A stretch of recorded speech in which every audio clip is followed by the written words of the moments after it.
What's up, folks? We're going to do something that I've been trying to do for a long time today. Everybody's been wanting a setup video. Been talking about doing a setup video for a long time. Thought about several different ways to do one, and even tried to record a bunch of video at the field of actual flying of us going through and setting up Robert's Sukhoi, and it just didn't flow the way I wanted it to. It didn't really help communicate the lessons that I wanted to teach, and this is one of my passions. I struggled with setup after getting back into IMAC after being out almost 10 years. I was chasing my tail trying to get the plane to fly like I wanted it to fly. I knew how it was supposed to fly, but I could not get it to fly like I wanted it to. And lucky enough to know Andrew Jesky, and I pestered him. I was like, look, I will pay you to help coach me on setting up an airplane. And he's just an incredible guy. Just said, give me a call and we'll chat. And I tried to write as fast as I could as we talked, and I learned more than I ever could have known previously from that few minutes of conversation with him. And so today what I'm going to go over is how I set up a plane.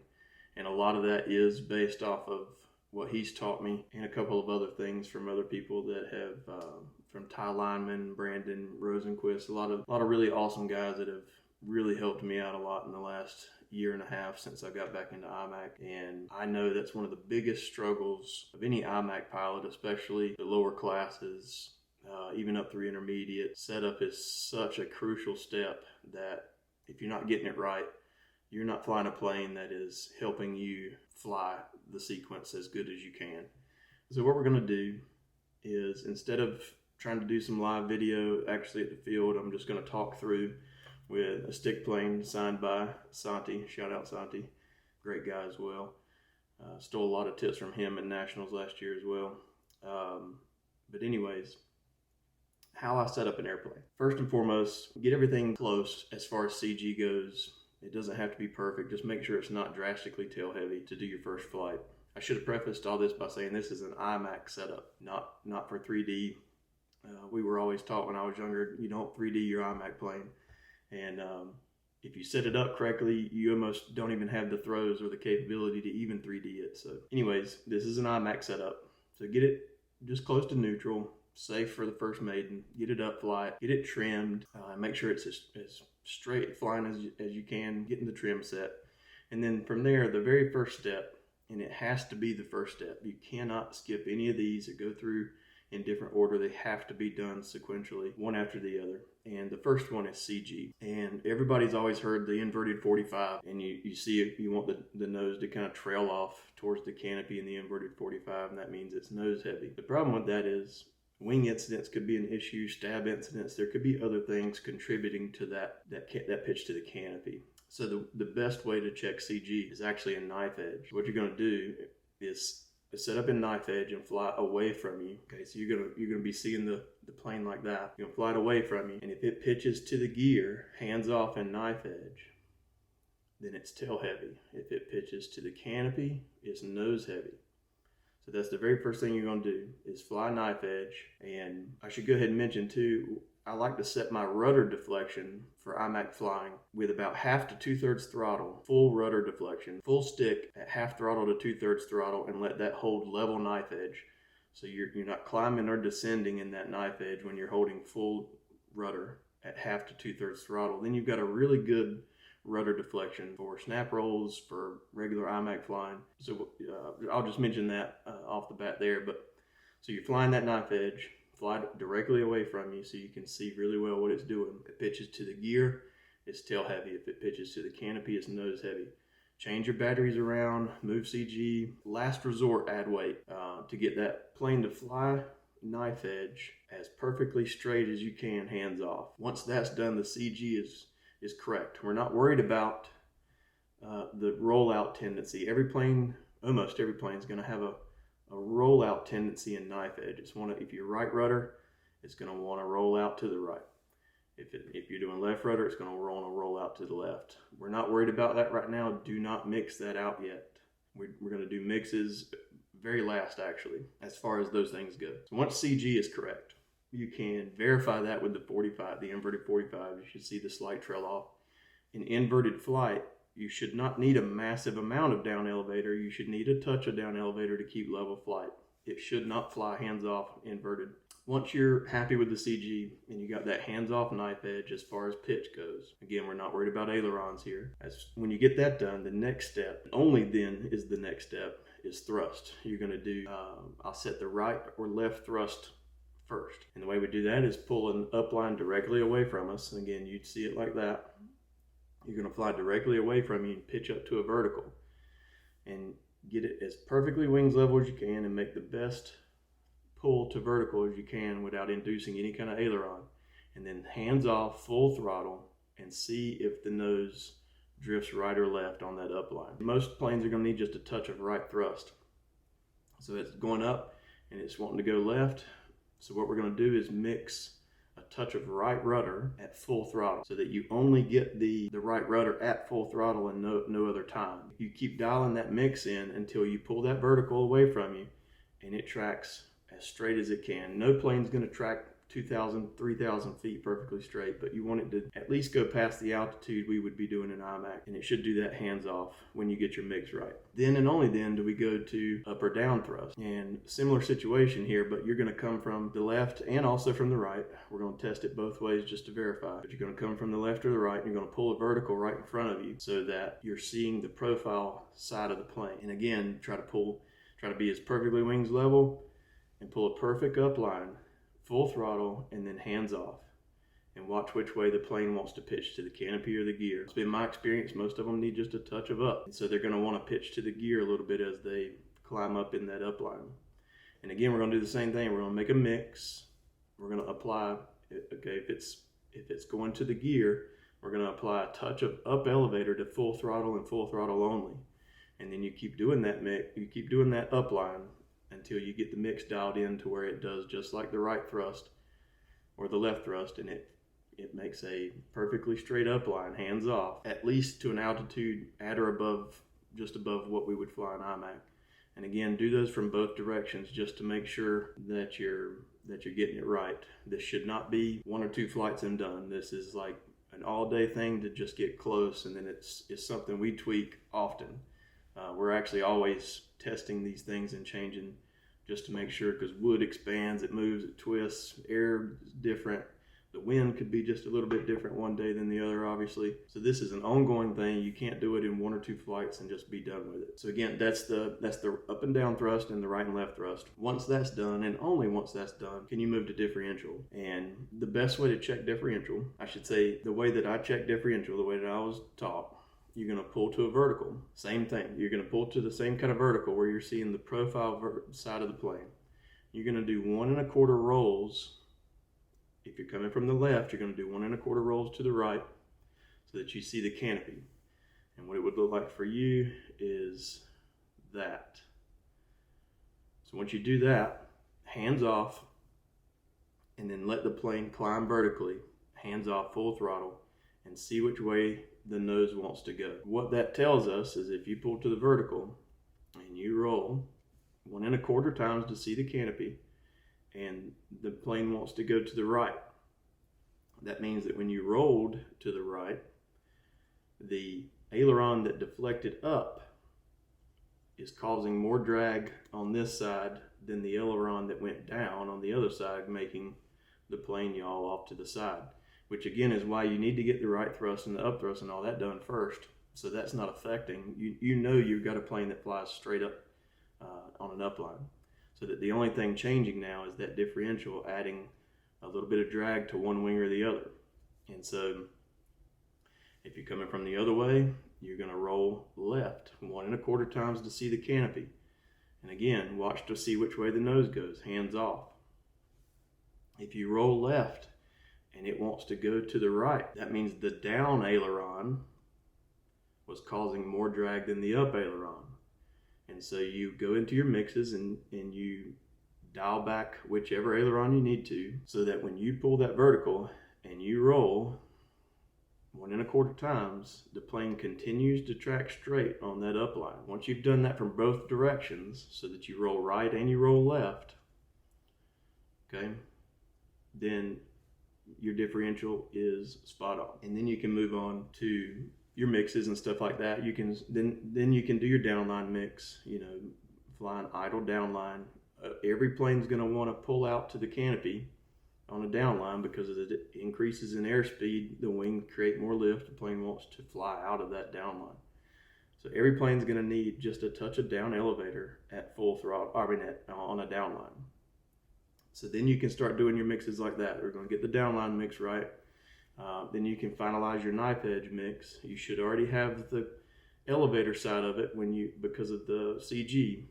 And so from here, you're really just making a rudder to aileron mix so that it doesn't want to roll out of that knife edge, so that it flies a perfectly hands-off straight knife edge. You can test that by doing some flat turns as well, just to see. And then that's really a solid baseline starting setup that almost none of the lower classes have done. And notice we didn't take the cowling off 50 times to change thrust angles on the motor. We were just doing it with mixes because of the power that our planes have now.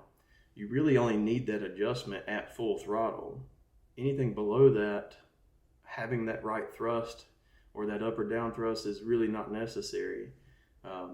And so we're doing it with mixes so that you only get the correction from the transmitter in the mix when you need it. It'll blow you away at how well the plane will fly just having done that 4-step setup. We've even had, one guy, we set up his plane and he was like, well, now you've ruined all my other planes because they all fly like trash now. And it's just true. Once you get a plane that's set up well, and you can do this with almost any airplane, you can get a solid setup like this and it'll fly 10x better than it did before. From there, we're going to get into deflections. So for like the ailerons, I run logic switches. A lot of people that you'll talk to will tell you not to run logic switches. Personal choice. I think the logic switches make sense to me and they work really well. And what that allows me to do is have, on my Carden, I've got 14 degrees of aileron throw so that when I give it full stick, I get a nice, smooth, controllable roll rate. And that way I can just peg the aileron. Like in 2026, our Unlimited sequence has one full roll with an opposite full roll. I can have exactly the same roll rate without having to guess where that stick should be in the travel of the stick.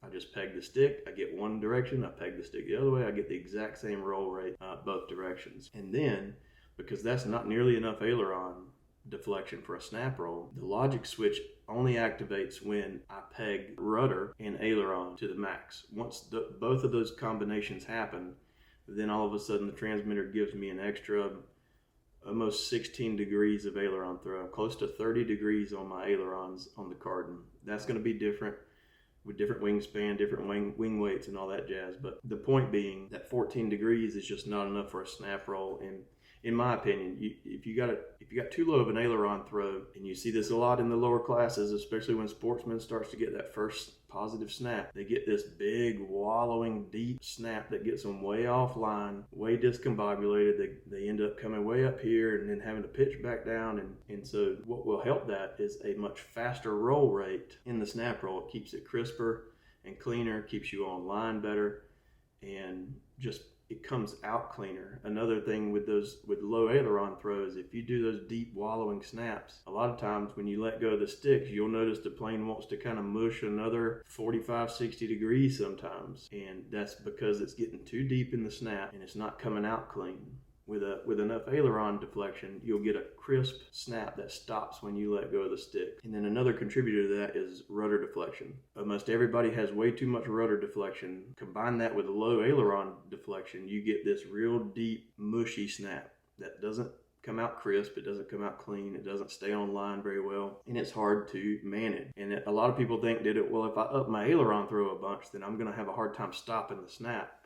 And it's actually kind of counterintuitive, because with the more aileron throw, you're going to get a cleaner exit out of that snaps, meaning when you let go of the sticks, it's going to stop. What that does is you don't have to guess how much that thing's going to mush out to come back out at wings level when you're done with the snap. So I encourage everybody to slowly start upping your aileron deflection. If you're not over 20 degrees of aileron deflection for a snap roll, it's not enough. Again, that's my opinion. Take it for what it's worth. It's what I've seen in my own experience and in helping a bunch of other guys set up their airplanes. There's almost just never enough aileron throw. So that covers the rudder and the aileron deflection, because if you set your rudder deflection to hold that knife edge at full stick rudder. Hold that knife edge at 1/2 to 2/3 throttle. That's going to be just about the right amount of rudder deflection. And then from there, elevator. And elevator is really kind of a personal thing, a personal feel. The key is to see the pitch departure. If you don't have enough elevator to show the pitch departure, then you need to up the elevator. I'm a strong believer in the check mark method, and we'll go over that in the simulator in just a second if you've not seen it in some of my earlier videos. The check mark method is popping the elevator, coming out of it completely and giving it rudder and aileron for the auto rotation, and then coming out wings level. And what that does is, again, it helps the snap exit cleanly, on track, wings level. It just presents a much cleaner snap, and it's much more scale than just burying the sticks. If you watch any scale airplane do a snap, especially at the high levels, they're hitting the elevator and then they're coming out of it. Actually, some of the higher performing airplanes, they actually have to come in a positive snap. They have to go into down elevator to keep that snap from getting deep. And that's the reason why I teach popping the elevator and coming out of it completely. With our models, we don't have to give it that opposite down elevator because we're not technically getting into an accelerated stall like a full-scale airplane. Again, we're mimicking the snap. We're not. If you were to try to fully accelerate a stall, a model airplane, you would have to give it full 3D rates and basically do like a wall, and then it's not doable in a model. What we're doing is mimicking what the full-scale snap looks like. And again, the best way to do that is the checkmark method. Pop the elevator, come out of it completely, rudder and aileron until you complete the snap. And if you bury the sticks, with the way the rules are written right now, you get away with it. Obviously, the rules say you can do it simultaneously, or you can pitch departure first and then auto rotation. But if you just bury the sticks, it looks kind of like this corkscrew of a snap, and it's not a scale looking snap, in my opinion, not a clean looking snap. And again, it's going to be harder to exit that snap cleanly and online. And that's going to matter when you get into higher classes. And Unlimited, if you've got a double positive or something in an unknown, if you're getting so deep in that double positive on a vertical, you're going to lose all your airspeed. You're going to get way offline. It's just going to be an ugly mess of a snap. All this is building blocks as you move up through the classes and get harder and harder snaps. So we want to set that elevator so that when you pop the stick you want to go full elevator. It's a really rapid movement, and I'll show you on the simulator. But it's a rapid smack of the elevator to get that pitch departure, and then you're coming completely out of it and only applying rudder and aileron to complete that snap. You play with the elevator deflection until you get a visible, nice looking pitch departure, and it's not some little, something like that where it's basically just an aileron roll. You want a solid show of that pitch departure before you snap. With all that being said, I think I covered everything I wanted to cover there. Might have been a little long-winded. We're going to go over to the simulator now, and I'm going to show you what I mean by some of that. So just walk through what it's going to look like to do those setup tasks.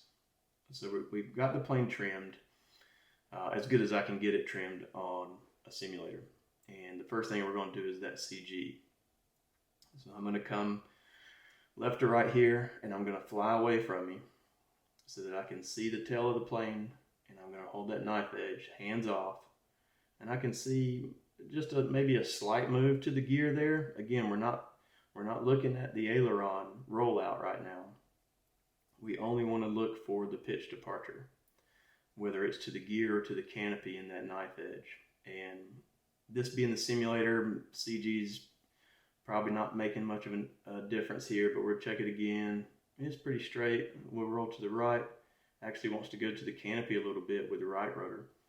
But that's, again, this is the simulator. It's not going to be accurate. Like in the real world, if your plane's pitching to the gear, it's going to pitch to the gear in both directions. But that's what it's going to look like. You're going to fly away from you, fly the knife edge, see which way it goes. Do it both directions multiple times just to confirm that what you're seeing is what it's doing. Then once that's corrected with CG, we move on to the right and left thrusts. So again, we're going to come kind of right down the runway, and then we're going to pull away from us so that we can see the plane perfectly wings level, and then we're going to pull to a vertical, and we're going to go hands off You can see this one wants to go to the right just a little bit. That could have been me not pulling a perfect upline. So again, that's why we're going to do this multiple times. You don't want to do one test and then make your changes based off that one test. Do it from both directions multiple times, and you will start to see the pattern. See, that time was a little bit straighter. It's still trailing off to the right just a touch. I would go in and probably put 1%, is probably where I would start there. 1% of right rudder to full throttle. And once you have that done, you go back up and you keep testing that mix until you get it right. Once that's done, we're going to do the up and down thrust. You're going to pull the vertical right in front of you this time, and hands off, watch which way it goes. And again, this is the simulator, so it's pretty on point already without any mixes. I just want you to see what the plane's going to look like when you're doing these tests. Come from the left and come from the right. We're going to pull that vertical right in front of us so that we can see the profile of the plane. And that time it actually trailed off to the canopy just a little bit. So we would do that test a couple times just to verify that it does need a touch of down thrust. So we would start with maybe 1% down thrust or a down elevator mix to full throttle, and then go back up and do that test again. And again, do it a couple of times, see which way it wants to go. So yeah, it's tending to go to the canopy just a touch there. So I would start on this one with just maybe 1% of down elevator at full throttle. Then once you're happy with that and you've got that set up, then and only then can we go to differential, and you're going to come from the right or the left. But if you come from the right, you need to roll 1 1/4 times left and then let go of it and see which way the nose goes. And it's, again, the simulator, so it's going pretty straight. We're going to do that a couple more times so that you can verify the pattern here and not just base it off of one result. Pull to the vertical, 1 1/4 rolls to see the canopy, and then hands off. Just wanting to go to the right just a touch there. So that means, in this case, we're rolling to the left. The nose is wanting to go right. That means that the right aileron is going down and causing more drag than the left up elevator or aileron. So you would need to go into your mixes and reduce the down travel of the right aileron until that test tracks perfectly straight after you do the 1 1/4 rolls. And you're going to do the same thing from the left. This time we're going to roll right. We're going to pull that same vertical right in front of us, and 1 1/4 rolls to the right, and then hands off. That was not a great vertical, so you can see it going off to the left there. So if anything, this is good practice for everybody pulling verticals, making sure your wing's level, and pulling those straight, nice uplines. So again, we're going to come from the left, we're going to pull the vertical, we're going to roll 1 1/4 times right, stop, and then watch which way the nose goes, hands off. And it wanted to go to the right just a touch there. So if that were the case in real life, again, I'm not fully confident in the simulator's realistic capabilities here, but if it were in real life and we're coming from the left and rolling right, and the plane wants to go right afterwards, then that means that the right aileron is traveling up higher than the other one and is causing more drag on the right hand side of the plane than the other, causing the plane to yaw to the right. So you would go in your mix for your ailerons and lower the up travel of the right aileron in this case until that test provides a perfectly straight upline after the 1 1/4 roll, so that the plane like that continues to track straight. Again, it's not going to go to 5,000 feet perfectly straight. You're never going to be able to mix it that perfectly. This is just to get it to where in our IMAC style altitudes that it's flying a straight vertical for you, hands off, even when you apply ailerons in an aileron roll or something like that on an upline. And then to finish this video off will be the snaps. So again, I've got this simulator plane pretty close to my Carden. You can see I get a really nice pitch departure. It's very visible. It's very clean.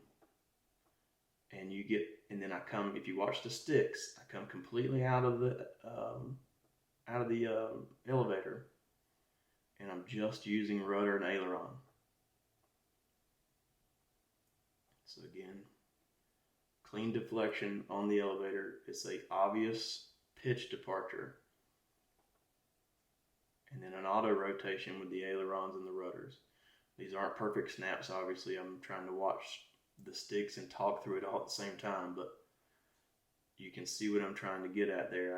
I got a nice crisp exit. It stops as soon as I let go of the sticks. And then you want to do the same thing negatively. If you're in the intermediate or higher classes, you might need more down elevator than up. So you want to make sure that your down elevator, when you pop that down elevator, that you're also getting as close to the same pitch departure as your up elevator. So that either negative or positive, you're showing that clear pitch departure. And I'll try to show one back to back here. So you'll have the check mark and then bury the stick snaps.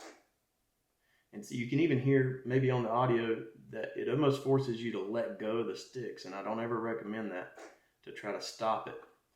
But see how that snap looks it just kind of looks corkscrewy, versus that one looks nice and tight and axial and stays on line better. It just presents a more full-scale snap than burying the sticks in the corners. And it also makes it easier when you're just using aileron and rudder to stop the rotation when you want to, versus burying the sticks and trying to stop it by having to let go of rudder, aileron, and elevator.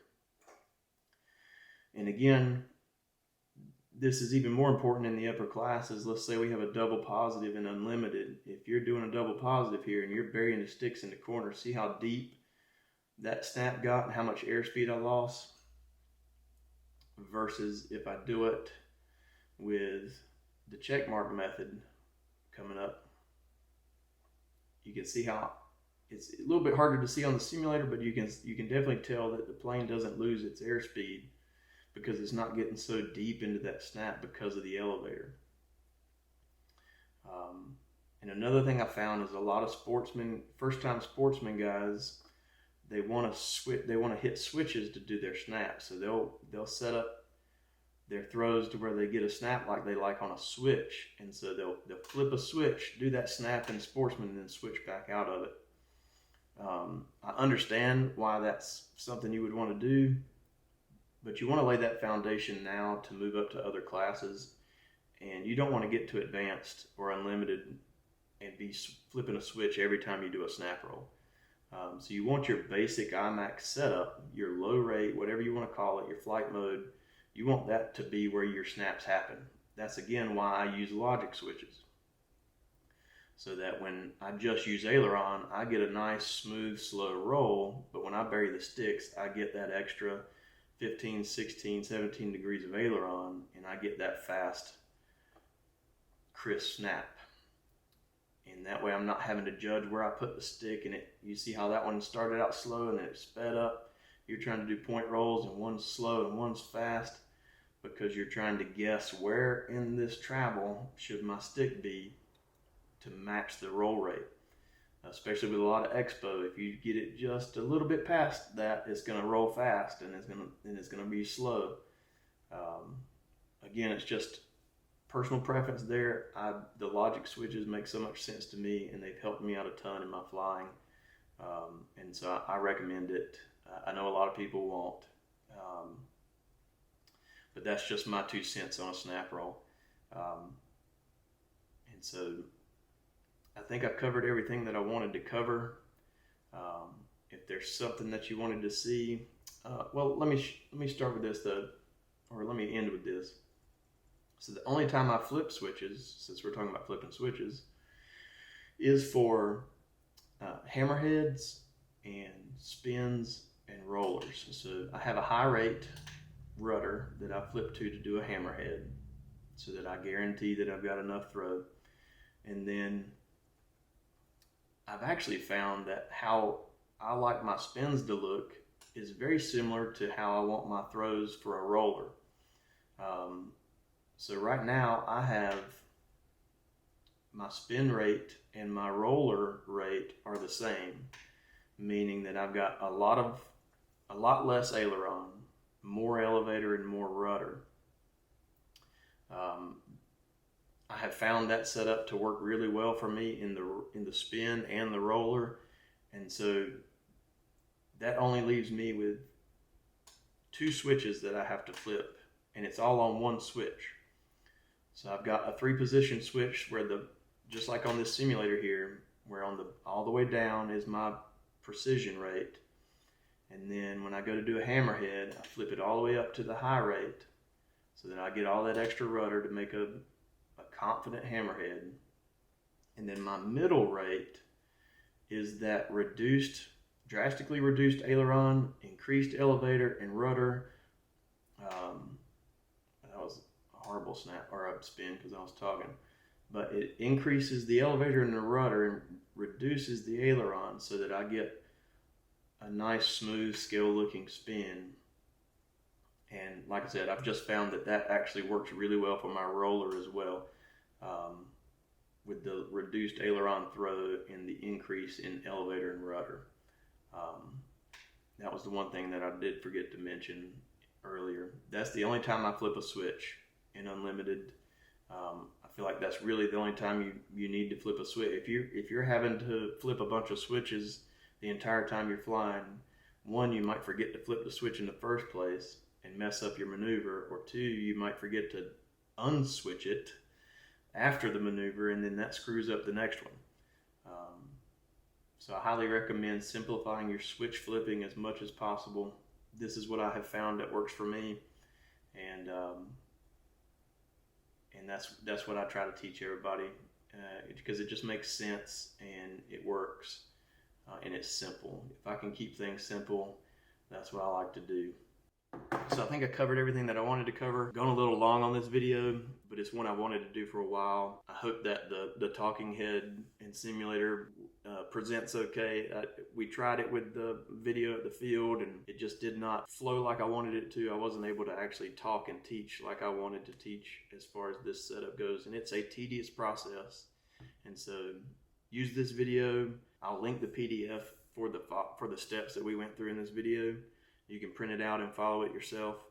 And if you have any questions, as always, please feel free to reach out. You can find me on Facebook. Most of you probably know me from the Southeast IMAC region or at NATS. You can get my cell phone number. I love to chat about setup. It's a passion of mine in the IMAC world because of how much I struggled with it. Super thankful to Andrew taking the time to help teach me how to set up a plane correctly and in the right way. It's made a massive difference in my flying this year, especially after being out for so long. So I hope that I can pass that along and help others as well. As always, please feel free to reach out. Let me know if there's something that I did not cover that you wanted me to cover, and maybe I'll do a follow-up video on this. And I hope to start doing some more videos with David Garceau about some judging in the future, especially for this year. We got the judging seminar coming up in February at Triple Tree. Hope everybody can make it to that. It's going to be a good time and a lot of lessons to learn there as well. So with that, I'll see you guys on the next one. Take care.